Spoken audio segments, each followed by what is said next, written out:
Man. Well, that was not the way I was hoping this would be going. And unfortunately, we're back at it. We are back at it once again with this, huh?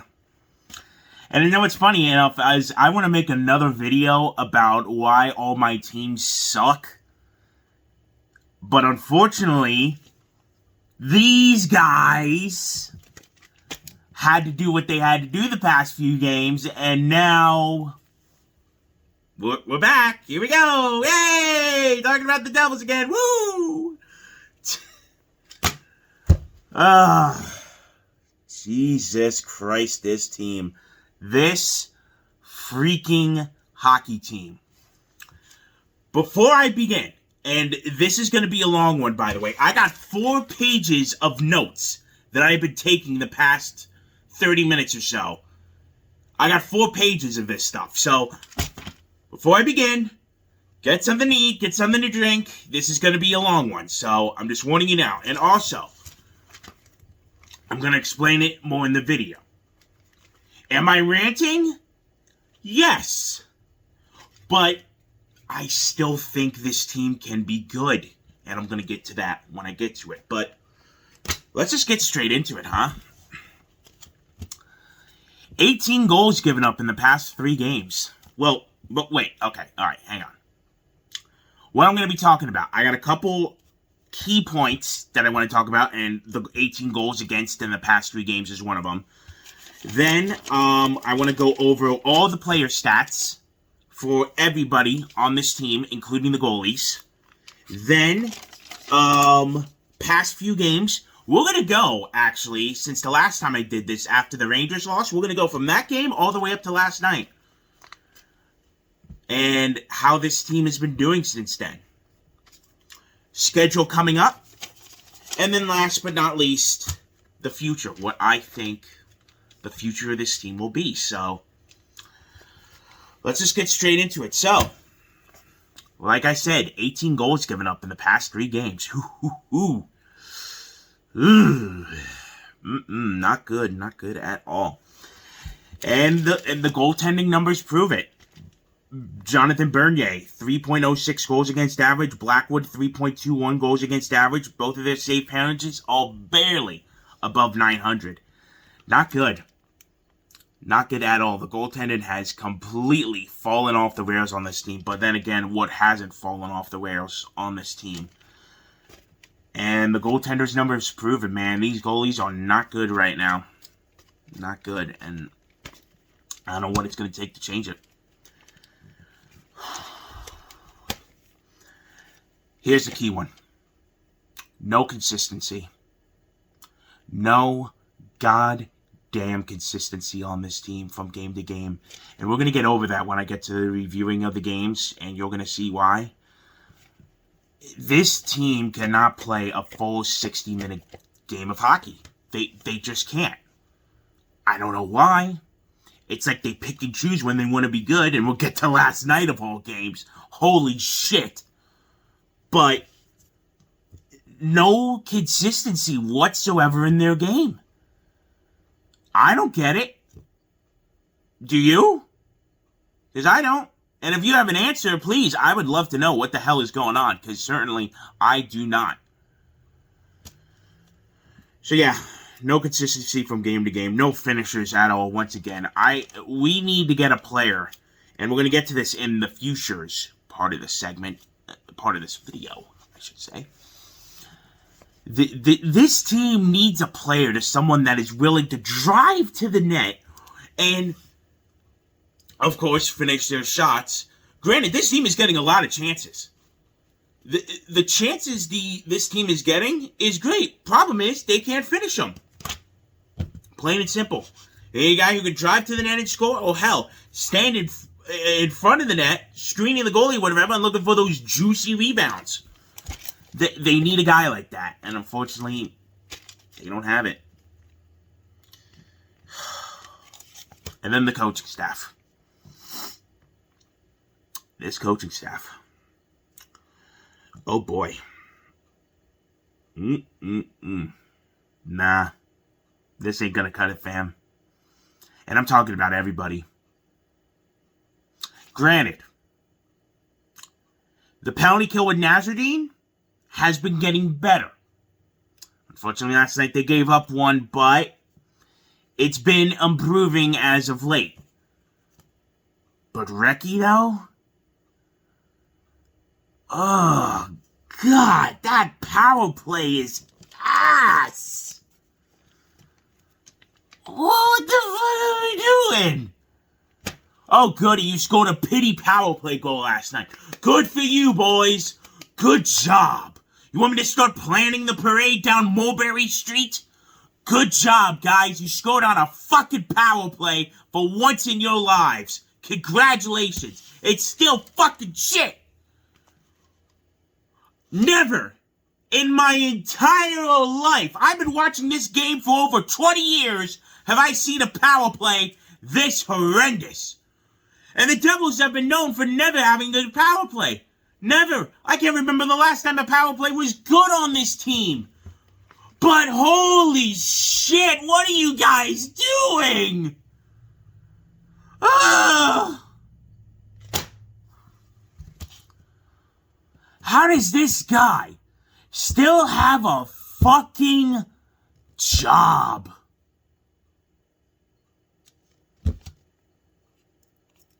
Unbelievable.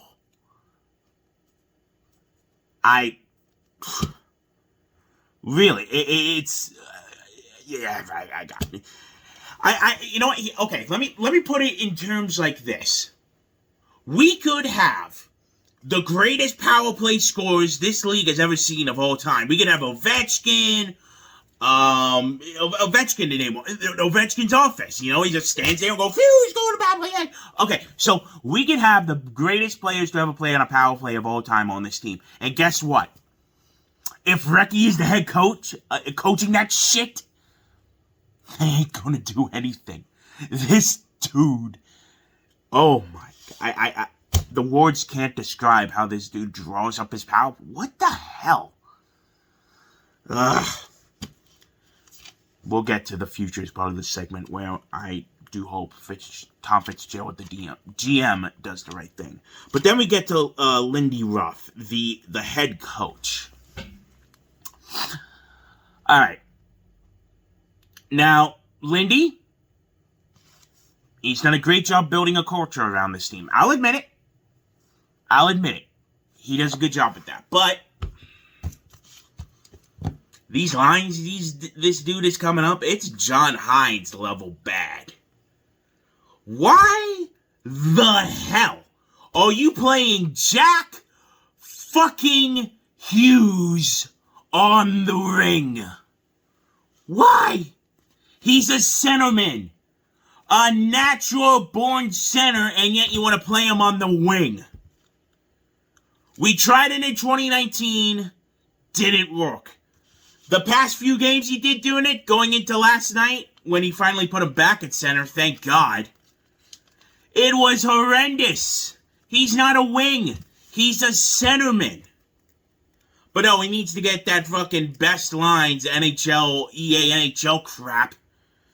Freaking 3 centers on the same line. Holy shit, Lindy. Wow. Ooh. Gonna storm the league with that one. 3 centers on the same line. Nico Hischier, Jack Hughes, Jesper Bratt. Holy smokes. NHL better watch out. 3 centers on the same line.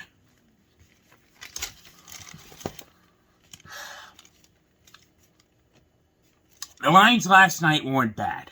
They really weren't. But I don't know. What the hell is this dude's problem? And I do think when the time comes, he needs to get out of here. But we'll get to that. So, just a couple key points I want to go over. Now, let's get to the player stats. The player stats. So, I narrowed this down to 2 categories. Actually, 3. The good, the bad, and players of note. Let's start with the positives, because there are some positives on this hockey team. And it's going to be the line which was broken up last night, but I actually was kind of okay with it. But the line that was this team's bread and butter was Jesper Bratt, Dawson Mercer, and Andreas Janssen. This line has been amazing ever since they've been formed. Brad, 6 goals, 13 assists, a total of 19 points with a +8. Andreas Janssen, 9 goals, 9 assists, total points of 18, +10. Dawson Mercer, 6 goals, 8 assists, 14 points total, and a +6. Fantastic. Absolutely fantastic. That line has been amazing. Dawson Mercer clearly living up to the hype. He's going to be a great possible 2C, 3C for this team moving forward. Andreas Janssen. Wow. Has this guy really started to step up in his role, man? Last year when we acquired him, didn't quite fit in. Didn't quite get it done. But, man, once he's been on this line, it has been fantastic. And Jesper Bratt finally showing he could be a top 6 guy on this hockey team. Remember, this guy was picked in the 6th round. The 6th round. And he's showing the flashes that he could be a top 6 player on this team. Finally showing it. So way to go, Bratt. Dougie Hamilton, clearly living up. 6 goals, 9 assists, total of 15 and a +4. And you could just see it on the ice that he's worth the big contract we gave him. So to all the Hurricanes fans out there were like, well, you know, he got his big contract, yeah, but he's going to suck. Nah, this dude's great. Love that we have him. And thank God we have him, because if we don't... So, the next one, and a lot of controversy around this one, depending on who you ask, is the captain of this hockey team, Nico Hischier. 3 goals, 11 assists, 14 points total, and a +2. Now, he is the captain. He got his long-term contract extension a couple years ago, so we're in the thick of it now. Look, I'm not one of these Nico Hischier haters, and for those that are, why? Why? Because he's not putting up enough points? Yeah, would it be better if Nico was scoring better? Absolutely it would be. But he's a two-way center. You watch him on the defensive end, pretty good. He does a great job on the penalty kill. Unfortunately, though, in this day and age, if you're not putting up the points with the contract you have, and unfortunately also with him being the captain of this hockey team, people aren't going to like him. I still do. I love him. And I think he will be a key contributor for this team going forward, whether that be as a 2 center or possibly a 3 center. He's one of the core 4 of this hockey team. Tom Fitzgerald said it. Nico Hischier, Jack Hughes, Dougie Hamilton, and Mackenzie Blackwood, I think it was. And Alexander Holtz, the prospect that we have. But those are like the core guys of this team. And look, Nico's going to be okay. Alright? So the Nico haters out there, shut your mouth, alright? The kid will be fine. And he's not even a kid anymore. Couple other players. Pavel Zaka, 8 goals, 5 assists, total of 13, -4. He's been kind of lately, but nice to show that he's becoming a late bloomer, to say. He was drafted 6 overall way back in 2015, and man, it was a slow start for him. But nice to see him finally coming into his game. And then here's a player of note, Thomas Tatar. Now, here's the deal with Tatar. Tatar, slow start. Definitely a slow start. But in his last, I think it was 11 games, they said, 5 goals, here's his totals. 5 goals, 7 assists, 12 points, and a -2. But he's been scoring recently, though. He's starting to find his game, and that's a great thing to know, because we need him to be very efficient moving forward. And then Ryan Graves, 3 goals, 7 assists, 10 points, a +8. Great on the defensive end.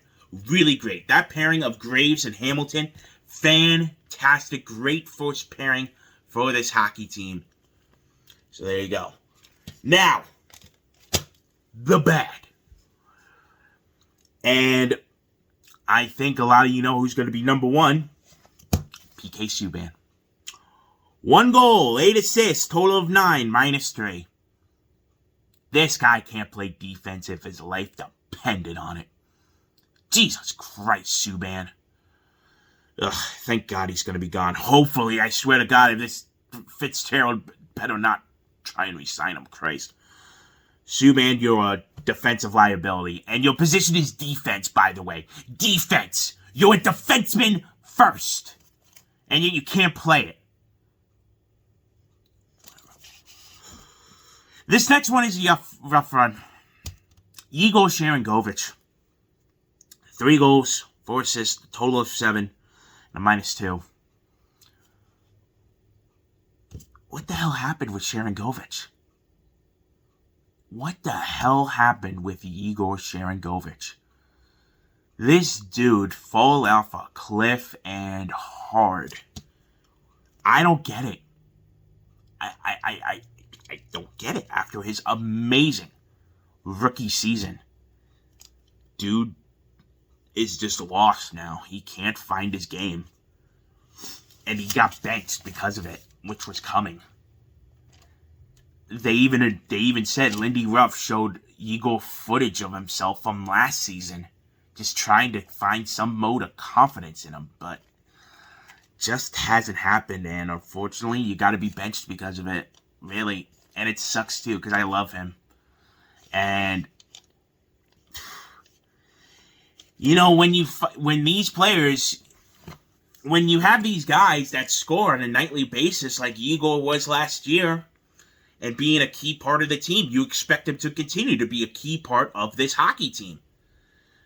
And unfortunately, he just hasn't found it this year. So, hope he can find it soon. He just got a contract, you know, so we'll see what happens with Igor. Yanni Croconin is the next one. 3 goals, 2 assists, total 5, and a -4. Yeah, this one's a tough one. He showed flashes of potential to be a bottom 6 guy on this team moving forward, but just hasn't happened, and this is a rough case. This really is, because when we acquired him from Carolina 2 years ago, we thought we had something here, but unfortunately, no. So, rough Croconin. The next one, oh boy, here's this one for you. Damon Severson. Damon Severson. 2 goals, 3 assists, total of 5, a -8. A -8. Nah. And there's some people defending this guy. Yeah, no. This dude, once again, just like Subban, a defensive liability. And we're going to get to another defensive liability right after this guy, and another disappointment. That Severson, dude, what the hell is your problem? The night against the Rangers game, the last time I did this video, he literally gave up a goal. A turnover right in front of our goalie, which led to a goal, man. Severson, you stink. Ugh, just terrible. Here's the disappointing one. Here is the most disappointing player so far this year. Ty Smith. 1 goal, 3 assists, total of 4, and a -8. Yeah, so, that top 4 D-man potential, huh, and Smith?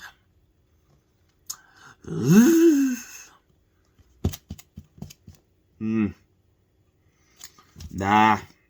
Again, defensive liability. And unfortunately, he ain't scoring either, so it ain't covering it. Smith can't play defense. Smith cannot play defense, once again, if his life depended on it. And unfortunately, he can't score either. I really think Ty Smith needs to be sent down to the American Hockey League for a while and think about his game and try and mold it. He still has 2 years of his entry-level contract, so you don't have to put him through waivers. He can just immediately go down there. But I really do think he needs some time in the AHL to try and craft his game back. And at the time, the pick was a steal. the draft pick that we made on him. But it just, he needs to think about a lot of things, and I hope that he could figure it out. Because it sucks too, man, because we thought we had something in this kid. But the numbers don't lie, and if you watch his play on the ice, defensive liability. And then last but not least, Mason Gerstein. Look, if you know, it's just 0-0-0 and a -1. This dude can't play. He's just a goon. And he doesn't even fight when he should, when he's in the lineup, but whatever. The dude stinks. And I don't even know why he's still on this team. Alright, so now let's get into some players of note. And you might have noticed I haven't mentioned one player yet, and I'm about to mention him right now. Jack Hughes, ladies and gentlemen. Jack Hughes, who just came recently back from his separated shoulder injury. I am so glad to see he's back, and in this quick amount of time, too, because separated shoulders take a while to recover, and I hope his game isn't affected by it. Granted, he scored last night. Good sign, so welcome back, Jack Hughes. 5 games played, okay? Let's just keep that in mind. 5 games played, 3 goals, 1 assist, total of 4, even. He's even, no plus, no minus, just an even 0. So, here's the deal with Jack Hughes. Just got paid. He just got paid. 8 by 8. 8 years for $8 million a year, total of $64 million. The kid's worth it. The kid is worth it. Now, again, not really Devils fans, but the hockey community will look at his numbers and go, okay, this amount of games, he hasn't been scoring a lot, he ain't worth it. No, listen, you watch his game on the ice. This kid has the hockey IQ like a madman. He knows what he's doing. And then you get the analytics people, the computer's models, he ain't worth the money, blah, blah, blah. No. It's called the eye test. And I mentioned this. Look, I fully support analytics. I get it. Computers models can help. However, it will never be the end-all, be-all in this league or any sport. Because of this. The eye test. You watch Jack Hughes play. And I've seen him play in person multiple times. The kid shows he can be a superstar in this league. And I think he will turn into that one day. I really do. So the people that say he ain't worth the money, he got overpaid, fuck you. This is our superstar. This is our guy. And he will be an elite player in this league one day. And then you all will shut up. Just saying. So that's Jack Hughes. Michael McLeod. Alright? 0 goals, 4 assists, total of 4, -7. Reason why he's of note, he's a great face-off taker. He's one of the top face-off takers in this entire league. So, and they legit will have him take a face-off and then immediately go to the bench. So, I just wish he would start turning it on in the goals department. That would be nice, but Motor Mike doing his job at the face-off circle, which is always a great thing to have on your team. Next up is Jimmy Vici. Alright, 4 goals, 2 assists, total of 6, a -8. Vici is an interesting one. Alright? He's bounced around from team to team. Again, one of these Hobby Baker Award winners out of college. And we know that pretty well with Will Butcher. Had the hype, and then just couldn't live up to it. And then he just started bouncing around from team to team. And here he is ending up in New Jersey. And it was funny enough, Tom Fitzgerald sat down with him and he's like, look, you're not going to be a star player. Or not a star player, but you're not going to be up here, per se. We want you down here with the bottom 6.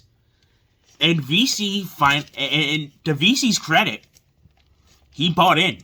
He's like, yeah, I'll admit I'm in a stage of my career where I'll admit I'm not going to be that guy anymore, this guy up here, but I can help your team with the bottom six.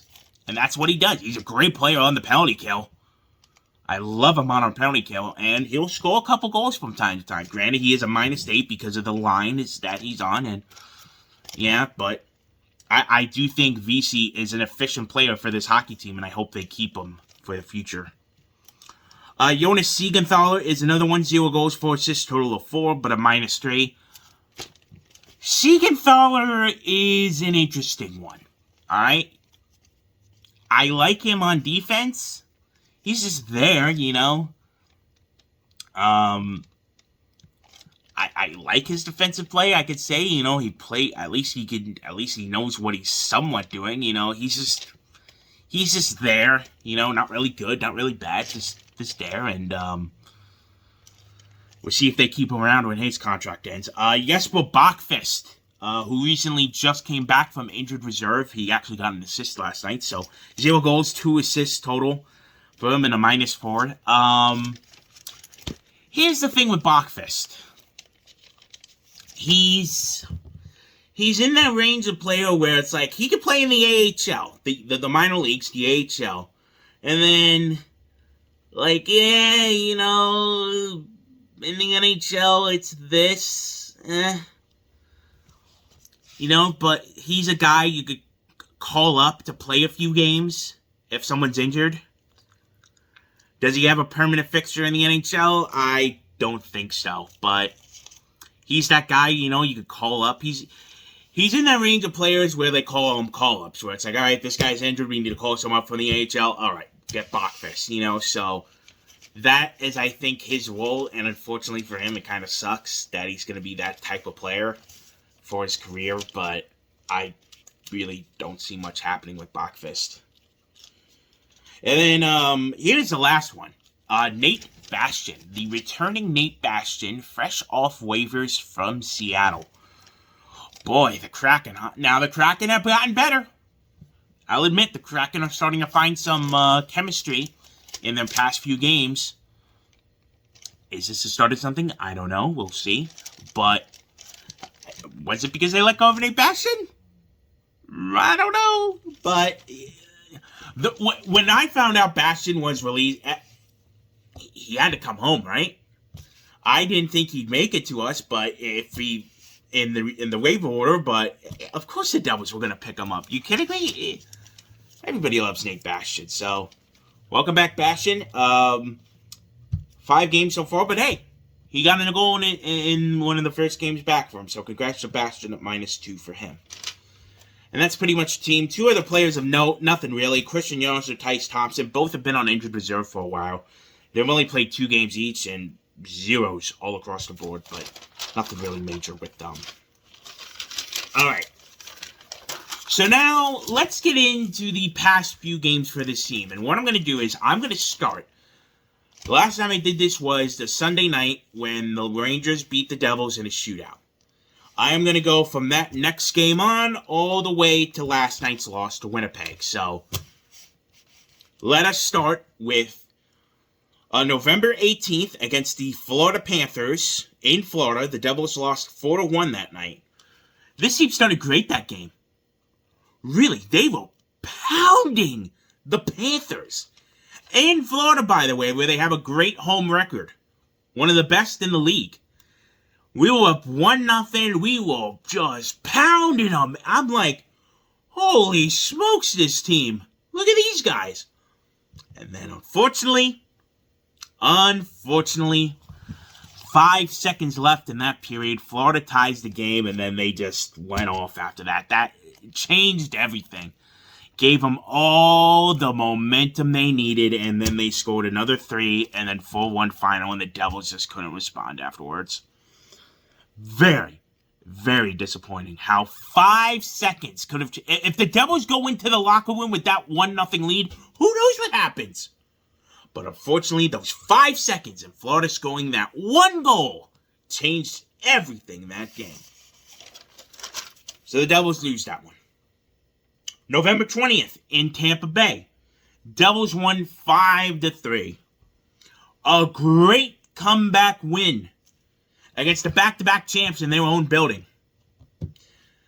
They were down 3-1 after the second period, but then they scored 4 straight to win 5-3.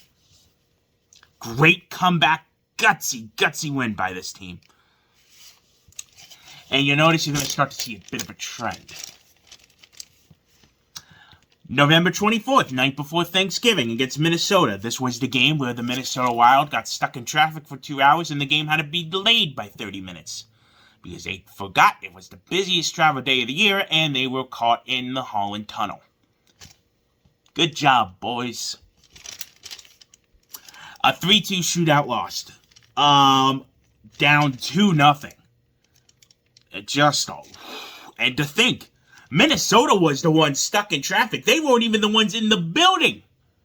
And yet they had the 2-0 lead. And then, third period comeback. They scored 2, but just to lose in a shootout. Starting to see the trend of how this team just magically wakes up in the third period. Again, the consistency issues that I was talking about. Can't playing a 60-minute game. It continues. Oh boy, this one was bad. Nashville on November 26th, a 4-2 loss. Just a terrible game from the start. Terrible game. They were down 3-0 at one point. But then they got a couple goals in the third. It was just a bad game. I know. Who knows, man? That was just... rough game from the start, that one. After that, November 28th, Hockey Fights Cancer Night against the Philadelphia Flyers, where they won 5-2. Fantastic win, really. Again, another comeback, though, man. I wouldn't call it a comeback, because they were up to... It was... Okay, so they scored first, then Philly tied it at 1, then 2-1 New Jersey, and then Flyers made it 2-2 in the third, and then they scored the 3 straight in the third period to get the 5-2 win. So the game was tied at one point, and the Devils should have won that game. It should have been tied. It was weird. They were the better team, but they were letting Philly hang around, and then in that third period, they just, after it was 2-2, they took off. So a great 5-2 win that night on Hockey Fights Cancer Night. Oh boy. November 30th against San Jose. What the fuck was this? 4-0 at one point. 4-0 in favor of San Jose. But hey, they scored 2 goals in the third, right? Look, you see we made the score a little better. It was 4-2. Freaking mess. Just like that Nashville game. Terrible. And then we get to this. December 2nd against the Minnesota Wild. Another mess of a game. Down 3-0. At one point once again. They scored 2 to make it 3-2 at one point. So again, the team just turns it on all of a sudden, like, oh, hey, now that we're down 3-0, hey, let's go some goals, woo, 3-2, but then you lose 5-2. It should have never been a game. They were down. But 5-2 loss nonetheless. And then, last night.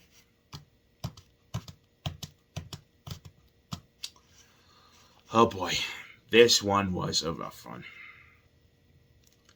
8-4 loss to the Winnipeg Jets. Now, a couple things to note. First time this team is playing in Canada since 2019. Had to fly directly from Minnesota to Winnipeg for a game the very next night. So there clearly will be some fatigue and stamina issues. So, but still, a complete shit show. They were down 3-0. Immediately. And I just started... alright, so here's the deal. When they were down 3-0, I thought, alright, they played the night before. They're they're just dead tired.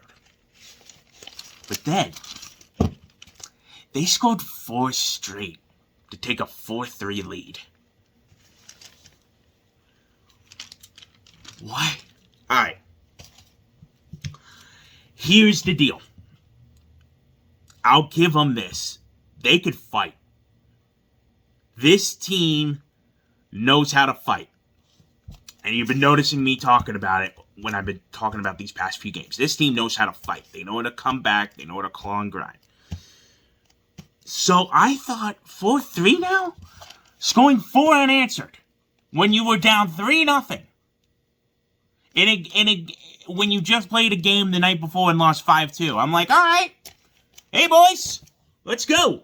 You're up 4-3 now? Let's go. You have a lead? Nah. Winnipeg then scores 5 straight. 5 straight for Winnipeg. What the fuck? 5 straight. 8 full loss. Really? Really? You do all of that, scoring 4 unanswered, to take a 4-3 lead just to lose 8-4? Come on, guys. And again, the consistency. Oh, we scored 4 straight? All right. Lights off. A joke. A freaking joke. So those 4 unanswered means nothing. It means nothing in the end. Because they lost 8-4, so, you know. So those have been the past few games. And now we look to the future. Now we look to what's coming up. And it begins Monday night against the Ottawa Senators. This is the makeup game from a few weeks ago when Ottawa had some major... a lot of players were on the COVID protocol list, so the NHL scrapped the game. So this is the makeup game against Ottawa. Game they should win, but who knows at this point. Then you get Philadelphia. Flyers coming back into town. The debut, by the way, of the 3rd jerseys, the Jersey jerseys, as I like to call them. A lot of mixed reaction on those. Personally, I don't mind them. Then they get Nashville at Prudential Center to finish out the season series with them. On the road at the Islanders. On the road at Philly. Then come home to face Vegas. I'll be at that game. On the road at Detroit. Home against the Penguins. And then on the road against the Penguins. So not really a back-to-back, but a home-and-home with Pittsburgh. So that's just the few important games coming up. And those are important games. But, again, after last night, what does this team have left in them? What does this team have left for them this season? What do you do after a game like that? And there is an obvious answer. You go out and fucking kill the Senators. That's what you gotta do.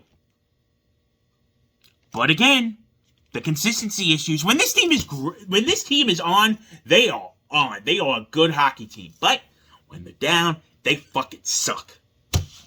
Fucking consistency issues. These guys can't figure it out. So,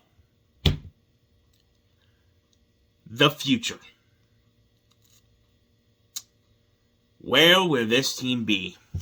Or where's this team going, per se? Well, for starters, they got $24 million in cap space next year. Get it done. I trust Tom Fitzgerald. I trust his staff. He clearly wants to build a winner. The pieces are there. Here's the. All right. Look, here's the overall picture.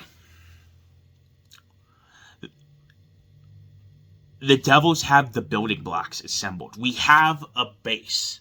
I picture it like building blocks, okay? Some of these teams have nothing. All the pieces are on the floor, but us, we have a base.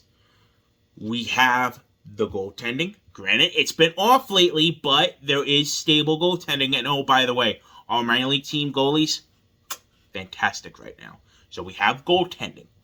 We have a potential 1-2-3 center down the middle. So the centers are established. That's a building block. We have a good top defensive pairing in Graves and Hamilton. That's another building block. After that, there's a couple pieces, all right? We got Janssen, we got Bratt. We have some prospects, but this team still needs a lot more pieces. And I hope Tom Fitzgerald can handle that. Well, not handle it, but get the right pieces for this team moving forward, whether it be a free agency, trade deadline, whatever. All right? So $24 million in cap space moving forward. Next season, there will be an estimate of $24 million. My apologies. Right now we have $8 million. Players to re-sign: Bratt, Wood, Zaka. All guys for this team. Granted, Miles Wood will not probably play this year. He is getting hip replacement surgery. We'll see what happens with him. But those guys are part of that little core building blocks. Gotta pay them. And then the coaching staff. Please, Tom Fitzgerald, do the right thing. Let's get some coaches. Let's get some guys that know how to do their jobs. Because that's what really can hold it. That's what really is holding this team back in the end, is the coaching staff.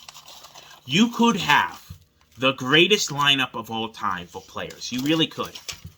But if they don't have the right coaching staff to tell them what to do, what are you going to do? What are you going to do? So, look, I trust Tom Fitzgerald. I do. I think he's a good GM. Now he just has to do his thing when the time comes. And hopefully it's sooner rather than later. Those are my thoughts. I still believe in this team for one day. I really do. They are on still the right path. And look, I'll admit it. This team is still very young. Second or third youngest team in all of the NHL. There's going to be growing pains. They suck, believe me, but there's going to be growing pains. And this little stretch that has just happened here